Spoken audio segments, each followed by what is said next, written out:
Bismillahirrahmanirrahim. Assalamualaikum warahmatullahi wabarakatuh. Berita Al-Hijrah 28 November bersama saya Adi Akmal Shahrum dan jurubahasa isyarat Azila Muhammad Isa. Dan berikut tajuk utama malam ini. 19 tebusan tambahan dibebaskan. Juga walau hancur, Hospital Al-Shifa dibuka semula.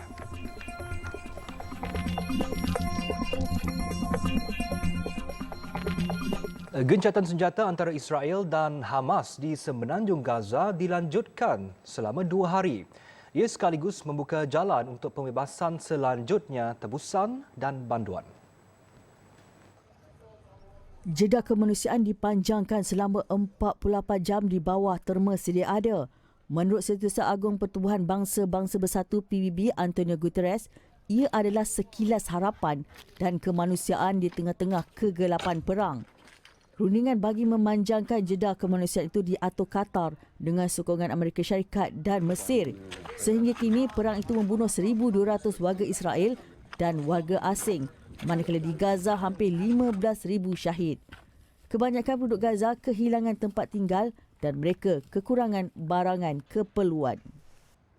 انصدمت يا ابني لما الاقي كل حاجه راحت في غمضه عين في لحظه راحت حاجتي شقى عمري راح بدي اعمل ايه حسبنا الله ونعم الوكيل في كل اللي عمل فينا كده وبهدلنا حسبنا الله ونعم الوكيل في كل اللي بهدلنا كده يا ربي.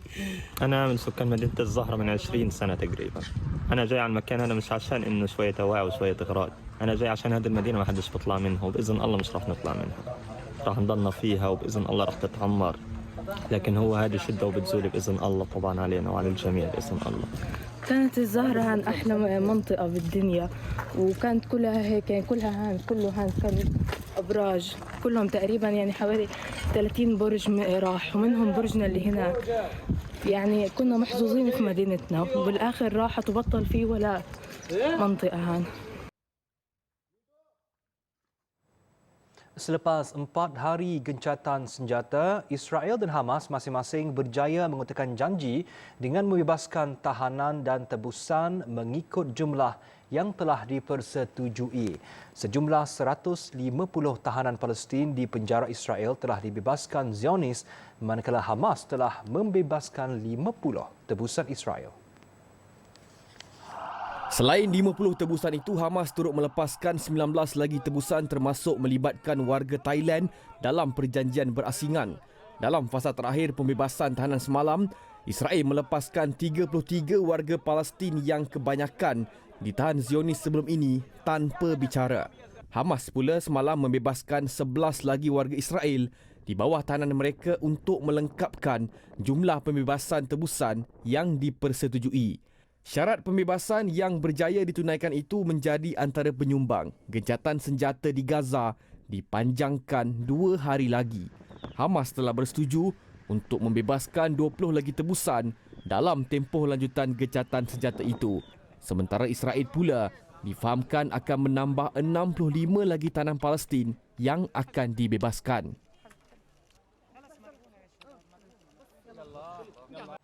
Hospital Al-Shifa yang rosak teruk di bedil tentera Israel dibuka semula.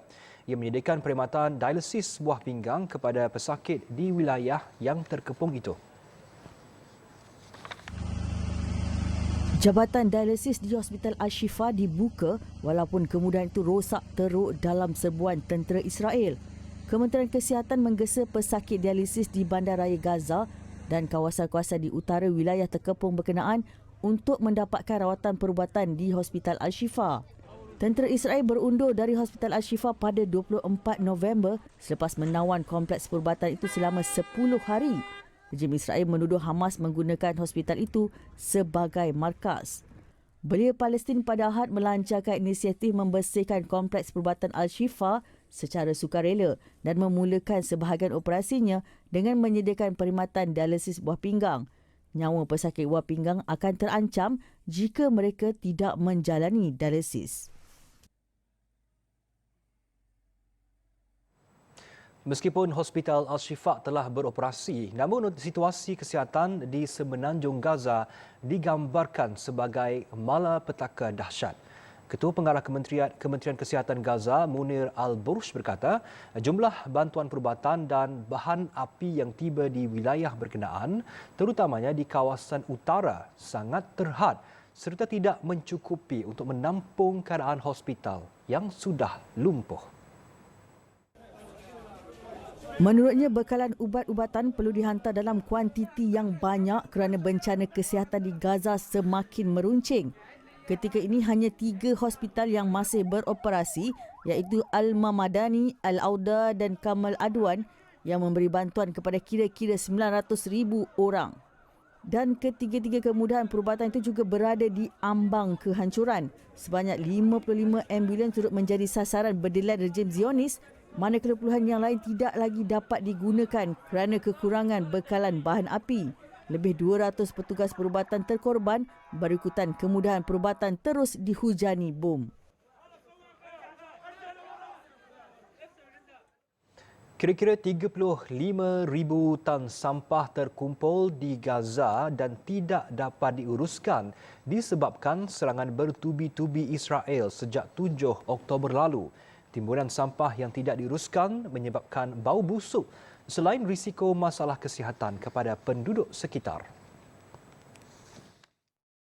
Menurut Datuk Bandar Gaza, Yahya Al-Siri, timbunan sampah yang berbau busuk dan menarik pelbagai jenis serangga itu mengundang malapetaka kepada rakyat Gaza. Keadaan itu katanya diburukkan dengan kebakaran yang berlaku di tempat pengumpulan sampah disebabkan bom fosforus yang digugurkan Israel. Asap dari sisa pepejal yang terbakar itu memudaratkan dan pihaknya telah cuba memadamkan kebakaran namun tidak berjaya disebabkan kekurangan peralatan. المطر حاول إطفاء الحريق ولكنه لم ينطفئ حتى الآن. نحن نطالب بسرعة التحرك، بسرعة تزويدنا بالآليات اللازمة لإطفاء هذا الحريق، بتزويدنا بالوقود اللازم لتحريك وتشغيل هذه الآليات، وتمديد الهدنة حتى نتمكن من رعاية المواطنين وتوفير ما يلزم لهم من رعاية اجتماعية ومن توفير المياه بشكل خاص، وأيضا خدمات الصرف الصحي التي توقف معظمها في هذه اللحظات. Menurut Yahya, timbunan sampah tersebut perlu dipindahkan ke tempat pelebusan sampah utama di timur bandar itu. Kerja-kerja itu memerlukan masa yang panjang disebabkan jumlah sampah terkumpul yang banyak. Jika ia tidak dilakukan segera, penduduk akan terus menghidu bau busuk serta berisiko jatuh sakit. Kejahatan Israel tidak terhenti selepas jeda kemanusiaan diumumkan. 260 rakyat Palestin dari tebing barat yang didudukinya ditahan dalam tempoh 4 hari lalu. Amani Shareneh dari Persatuan Tahanan Palestin berkata Israel mempegiat kempen penangkapan ke atas rakyat Palestin termasuk mensabotaj ahli isi rumah mereka. Tindakan lain dilakukan adalah menyerang tahanan dan ahli keluarga mereka. Sejak 7 Oktober, Israel menahan 3,260 rakyat Palestin dari tebing barat. Ketegangan memuncak di tebing barat sejak perang tercetus 7 Oktober lalu antara kumpulan Palestin dan Israel di Gaza. Menurut Kementerian Kesihatan Palestin, seramai 237 rakyat Palestin dibunuh oleh tentera Israel di tebing barat, manakala lebih 2,950 lagi rakyat Palestin dilaporkan cedera. Yayasan Pembangunan Ekonomi Islam Malaysia YAPIM salur sumbangan RM350,000 kepada rakyat Palestin menerusi tabung Palestin Musaadah JAKIM YWM. Menteri di Jabatan Perdana Menteri Datuk Dr. Muhammad Naim Mokhtar berkata sumbangan itu adalah melalui tabung amanah YAPIM yang berjumlah RM300,000, manakala RM50,000 adalah kutipan dalam kalangan kaki tangan YAPIM. Semoga dengan sumbangan sejumlah RM350,000 ini akan dapat membantu meringankan segala kesengsaraan, meringankan kesukaran kehidupan penduduk Palestin khususnya di Gaza. So kita masih lagi menerima sumbangan daripada agensi-agensi dan juga daripada rakyat Malaysia secara keseluruhannya. Pengerusi Lembaga Pemegang Amanah Yapim, Datuk Dr. Muhammad Razif Muhammad Yunus berharap sumbangan berkenaan menjadi satu platform dan kaedah yang terbaik dalam usaha menyantuni masyarakat yang memerlukan di Palestin. Yapim adalah agensi di bawah Jabatan Perdana Menteri Hal Ehwal Agama yang berperanan membangun sosioekonomi ummah.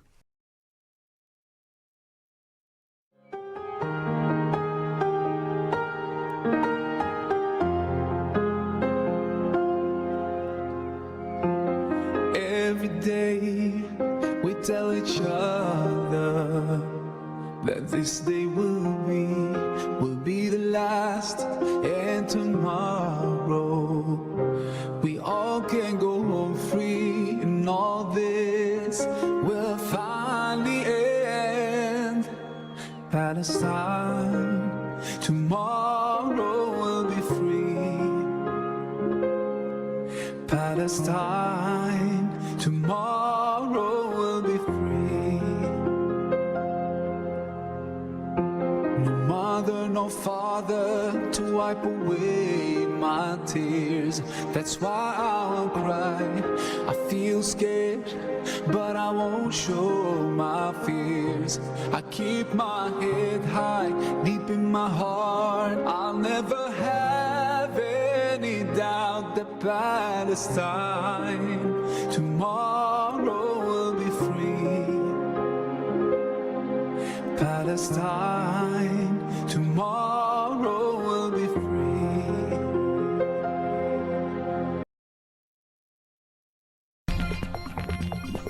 Budak 13 tahun dah pandai merompak. Hailing warga emas berdepan saat cemas diacu sebilah pisau oleh seorang remaja lelaki dalam kejadian di Taman Keladi. Pemandu berusia 65 tahun itu bagaimanapun terselamat setelah tindakan pantas menggigit tangan remaja berusia 13 tahun tersebut menyebabkan suspek bertindak melarikan diri. Ketua Polis Kuala Muda Asisten Komisioner Zaidi Cik Hassan berkata pemandu berkenaan menerima pesanan mengambil penumpang di Taman Keladi untuk dihantar ke Bandar Seri Astana jam 5.43 petang. Menurutnya semasa dalam perjalanan ke Bandar Seri Astana, suspek meminta untuk meminjam wang sebanyak RM50 bagi membayar sewa rumah. Namun, pemandu berusia 65 tahun itu memberitahu sekiranya tidak mempunyai wang, dia terpaksa menurunkan suspek di lokasi tersebut. Suspek membawanya ke rumah di Bandar Seri Astana untuk mengambil wang bagi membayar perkhidmatan Grab. Namun apabila sampai di Bandar Seri Astana, dia telah meminta untuk membawanya semula ke Taman Keladi dan warga emas itu terlebih dahulu menerima bayaran sebanyak RM18. Sebelum suspek itu melengah-lengahkan hingga meminta melalui ke beberapa lorong kecil. Disebabkan laluan tambahan, suspek diminta membuat bayaran tambahan sebanyak RM9 ketika sampai ke destinasi. Suspek kemudian memberikannya wang RM20, namun semasa pemandu mahu memulangkan baki wang tersebut, suspek bertindak mengacukannya sebilah pisau ke dada kiri pemandu tersebut dan mahu merampas wang dari poketnya. Warga emas tersebut berjaya merampas pisau serta menggigit tangan suspek untuk mempertahankan diri, menyebabkan suspek kemudian melarikan diri. Suspek ditahan malam tadi di Sungai Petani. Kejadian itu berjaya dirakam melalui dashcam yang dipasang dalam kenderaan e-hailing berkenaan bagi membantu siasatan. Kes disiasat mengikut Seksyen 393 Kanun Kesiasaan kerana cubaan merompak. Seorang lelaki warga emas didenda RM5,000 selepas mengaku bersalah mengemukakan borang bantuan banjir butiran palsu tahun lalu. Lebih serius, tertuduh Abdul Wahab Idris, 64 tahun, adalah bekas pengerusi Jawatankuasa Pembangunan dan Keselamatan Kampung JPPK, sebuah kampung di daerah Dungun. Mahkamah turut mengarahkan Abdul Wahab dipenjara sebulan sekiranya gagal membayar denda berkenaan. Berdasarkan pertuduhan, tertuduh didakwa menipu Pegawai Angkatan Pertahanan Awam APM dengan memperakui dan menandatangani borang pengesahan daftar nama. Senarai nama itu berkait bantuan bencana banjir dengan tertuduh menyenaraikan nama anak kandungnya bagi mendapatkan bantuan wang ihsan BWI meskipun tidak layak menerima bantuan itu. Kesalahan itu dibuat pada April 2022 di Dungun. Jika sabit kesalahan, tertuduh boleh dikenakan hukuman penjara maksimum 5 tahun atau denda atau kedua-duanya.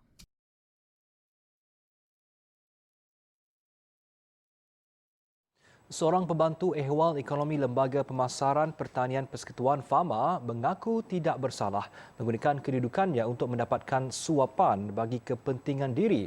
Tertuduh Norihan Saleh, 41 tahun, juga didakwa menggunakan dokumen palsu antara Januari 2020 hingga Disember 2021 dalam mengemukakan sebut harga bagi kerja pembersihan pasar tani. Tertuduh dikatakan membantu mengemukakan sebut harga bagi kerja pembersihan di Pasar Tani Batu 4, Pasar Tani Spring Hill, Pasar Tani Giant Lukut dan Pasar Tani Pasir Panjang bagi tahun 2020 hingga 2022. Dia dakwa melakukan perbuatan itu berhubung dengan perkara yang mempunyai kepentingan diri kerana melibatkan syarikat milik saudaranya. Jika sabit kesalahan, penjara tidak lebih 20 tahun dan denda tidak kurang daripada 5 kali ganda jumlah atau nilai suapan atau RM10,000 mengikut mana-mana yang lebih tinggi. Manakala mengikut pertuduhan pilihan, tertuduh dengan curangnya menggunakan dokumen sebagai tulen, iaitu dokumen sebut harga atas nama beberapa syarikat dan individu bagi kerja pembersihan di pasar tani di daerah Port Dickson. Kes akan disebut semula 12 Januari depan.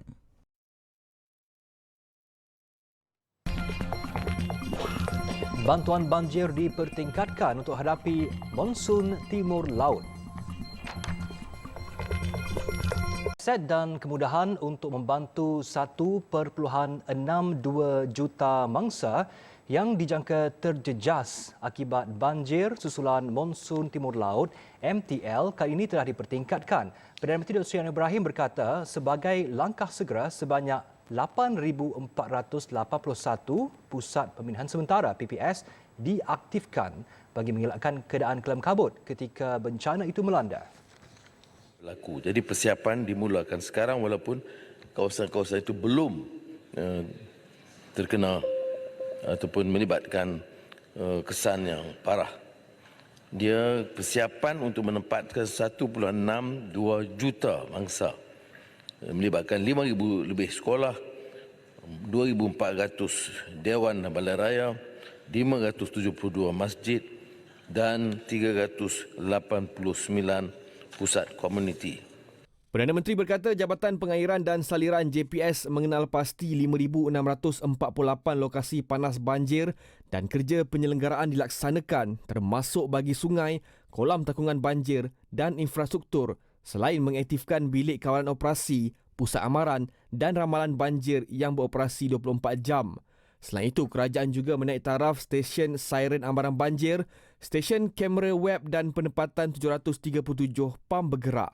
Selain itu, katanya keutamaan projek bagi mengatasi banjir diberikan kepada Kelantan kerana situasi bencana yang lebih parah di negeri itu, termasuk pembangunan lembangan sungai bersepadu Sungai Kelantan Fasa 2 dan rancangan tebatan banjir Kota Baru yang akan dimulakan dalam tempoh sebulan. Peruntukan larangan penjualan produk tembakau dan rokok serta larangan merokok digugurkan daripada Rang Undang-Undang RUU Generasi Penamat GEG yang dibentangkan sekali lagi untuk bacaan kali pertama di Dewan Rakyat. Menteri Kesihatan Dr. Zaliha Mustafa berkata Kementerian Kesihatan akan melihat hasil daripada RUU itu selepas diluluskan dari segi kesan terhadap anak-anak dan peratusan sepanjang RUU dilaksana. Dr. Zaliha berkata pengguguran peruntukan berkaitan GEG daripada RUU Kawalan Produk Merokok demi Kesihatan Awam 2023 itu tidak semestinya akan dilupakan. Kita akan juga melihat dalam selepas daripada rang undang-undang ini diluluskan dan kita akan membuat pemantauan walaupun kita dah keluarkan tadi yang berkala, tapi ini pemantauan kita dalam Kementerian Kesihatan Malaysia macam mana keputusan daripada rang undang-undang ini, apa impaknya, kesannya terhadap anak-anak dan macam mana pula peratusan merokok sepanjang kita melaksanakan tu. Jadi kalau kita rasa ada keperluan nanti untuk kita melihat kembali dan keperluan untuk GEG ni, mungkin pada ketika itu kita akan membawa kembalilah, tapi saya tidak memberi garis masa lah. Beliau berkata demikian pada sesi taklimat RUU Kawalan Produk Merokok Demi Kesihatan Awam 2023 di Parlimen petang tadi. Berdasarkan RUU sebelum ini yang lebih dikenali sebagai RUU GEG dan dibentangkan bagi bacaan kali pertama pada 12 Jun lalu, terdapat 4 peruntukan berkaitan larangan itu yang dikenakan terhadap individu yang lahir pada 1 Januari 2007 dan seterusnya. Dr. Zaliha berkata selain GEG, peruntukan berkaitan peranti merokok turut digugurkan di bawah RUU baharu yang mana ia sudah termaktub di bawah Akta yang dikawal Kementerian Perdagangan Dalam Negeri dan Kos Sara Hidup KPDN. Bagaimanapun katanya, jika produk itu ada kaitan dengan definisi merokok, maka ia jatuh di bawah kawalan KKM di bawah Fasal 7-1F, iaitu mempromosikan apa-apa barangan yang digunakan bersama dengan apa-apa produk tembakau, bahan merokok atau produk pengganti tembakau. Bacaan untuk kali kedua akan dibuat esok. Cadangan ujian pentaksiran tahun 6 di Sarawak tidak bertentangan dengan Kementerian Pendidikan KPM. Menteri Pendidikan Fadlina Siddiq berkata cadangan itu masih berbentuk pentaksiran dan kementerian juga katanya sedia membantu untuk memperkukuhkan pentaksiran di negeri itu. Kalau dia masih pentaksiran, kalau masih lagi pentaksiran, ia masih lagi dalam maknanya bersama dengan Kementerian Pendidikan Malaysia.